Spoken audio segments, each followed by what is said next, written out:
Footboy Session. Du coup, bienvenue Eltat, merci de ta présence. Comment s'est passée ta paire?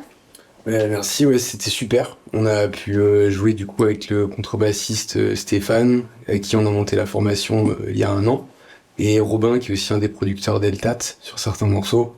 Et c'est la première fois qu'on jouait tous les 3. C'était super cool. Trop stylé. En tout cas, merci. Donc, je sais pas si tu vois un peu du coup notre concept d'interview. On va peut-être le répéter. Du coup, on a sélectionné des images. Donc, on a sélectionné des images dans lesquelles je vais t'interviewer, je vais te poser des questions et on va en parler. Ok. On peut commencer? Ouais. Allez, c'est parti.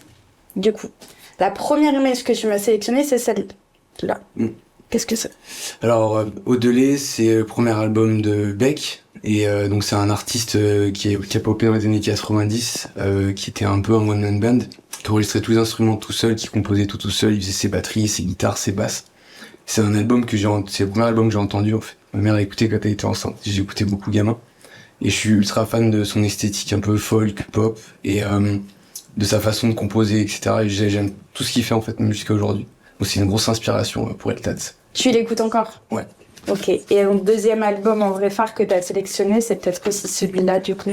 Harvest de Neil Young, c'est un album iconique en fait qu'il avait sorti avec tous les tubes, je trouve, de Neil Young, Heart of Gold, Old Man, etc.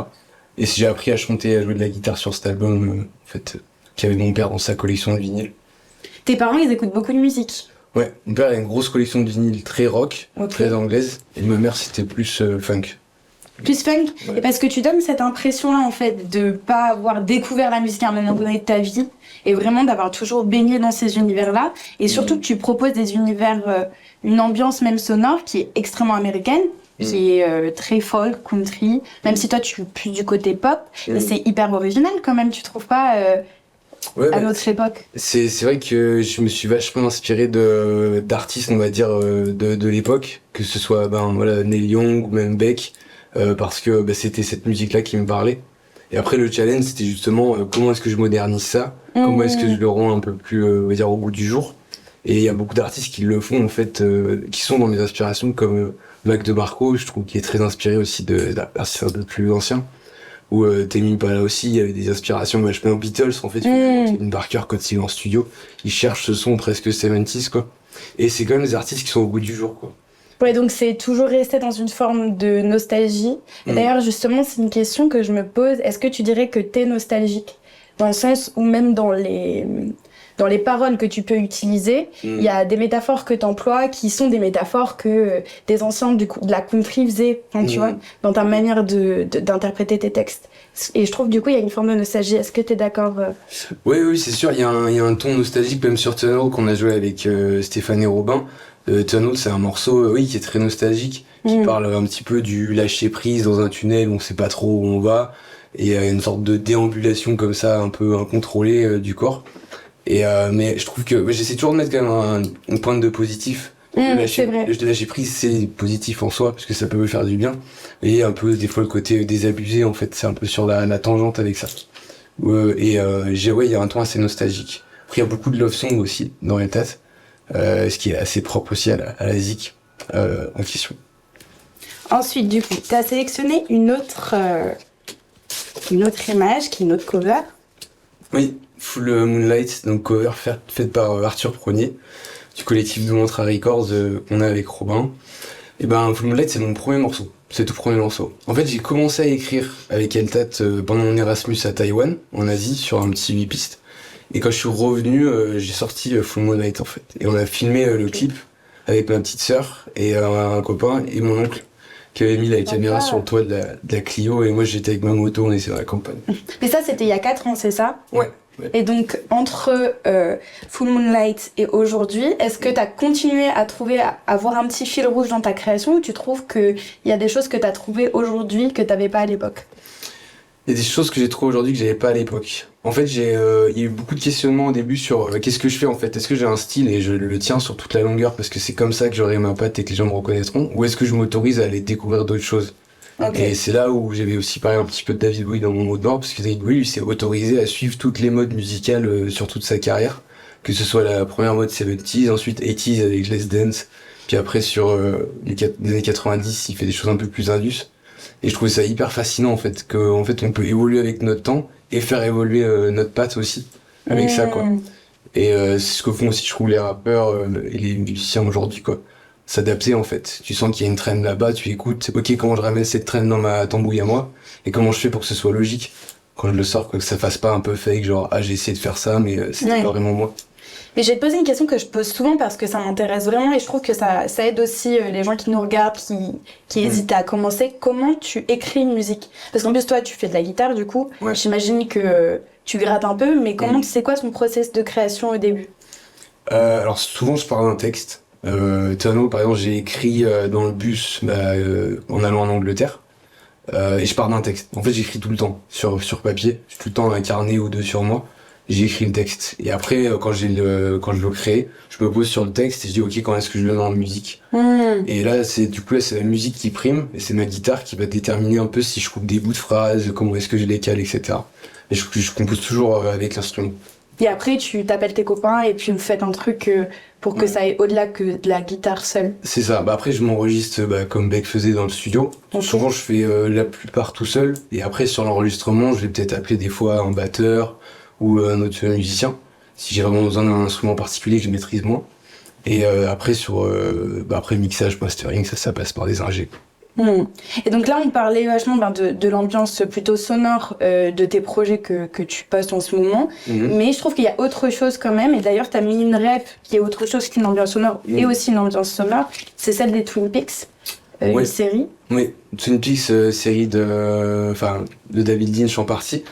Qui a été du coup assez importante dans la création d'Eltat. Pour Full Moonlight, c'est une époque où je découvrais Twin Peaks et David Lynch. Parce que en fait c'est une série assez marrante. En fait c'est un peu entre les feux de l'amour parce qu'il y a une histoire un peu, il y a plein d'histoires romantiques et quelque chose un peu détective, très dark, très gloomy. Plus la patte de David Lynch du coup, avec une musique qui te tient et en même temps qui est très vintage, qui a pris un peu le vieux quoi. Et ce personnage qui est un peu tout le temps perdu. Le détective là, qui mange ses donuts le matin et en fait j'aime trop cette esthétique là, ce storytelling là, et dans Eltat j'essaie beaucoup de le faire passer un petit peu en fait toujours que la personne qui chante la chanson en fait c'est un peu la personne désabusée qui observe, qui regarde autour d'elle ce qui se passe mais qui comprend pas trop quoi, qui est dans aucune des histoires d'amour et qui essaye de faire avancer l'enquête quoi. Donc j'aime beaucoup cet esprit là. Et Twin Peaks, donc là c'est la Black Lodge, c'est l'endroit où il parle avec un personnage hyper étrange où toutes les paroles elles sont mises à l'envers, donc c'est un dialogue très bizarre quoi.